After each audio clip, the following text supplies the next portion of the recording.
All right, so the learning target today, I will calculate the volume of composite three-dimensional figures.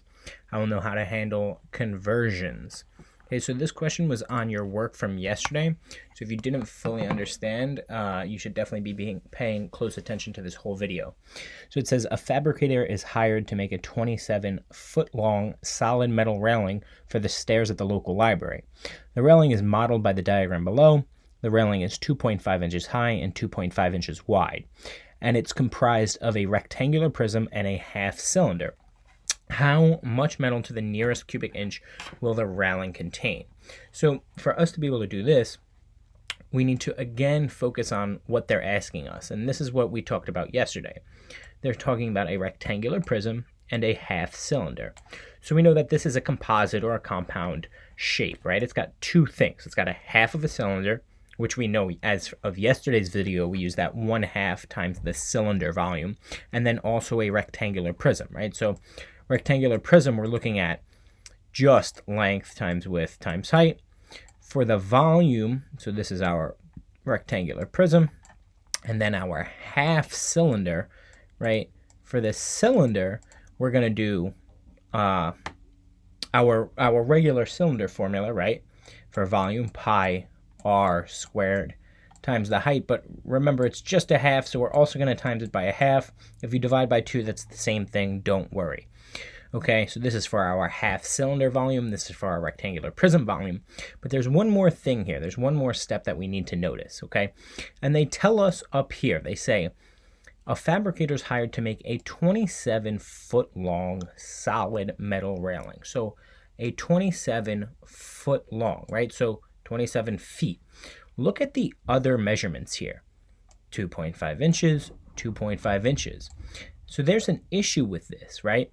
We've got inches and we've got feet. We need to convert this to one form, and they want to the nearest cubic inch. So we're going to convert the feet to inches, and I'm going to do that right at the beginning because I like doing that at the beginning. That way I know I've done it and I'm not confused when I'm rounding or anything during my final steps, right? So I'm going to do this right away, and I'm going to get, they want 27 feet, but I know how many feet, how many inches are in a foot. Well, I know there are 12 inches in 1 foot. So 12 times 27, that gives me 324 inches. 324 inches long, right? So I'm no longer going to use that 27 feet. I'm going to use that 324 inches, and that way I know I'm going to have to the nearest cubic inch when I am finished with this problem. So after you've done that, it's really not that difficult. The difficult part is seeing that it's got feet and inches, and that's why I always say underline and highlight whenever you're reading. So here we want the rectangular prism. We know our length is now 324 inches times width is 2.5 inches times, again, 2.5 inches, right? And that's going to give us something for our volume for the rectangular prism. And we're going to add that to the volume of our half cylinder, right? So we're adding that to the volume of our half cylinder, which we know we're using that pi, right?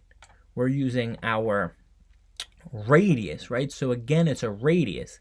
This thing here, 2.5, is telling you a diameter.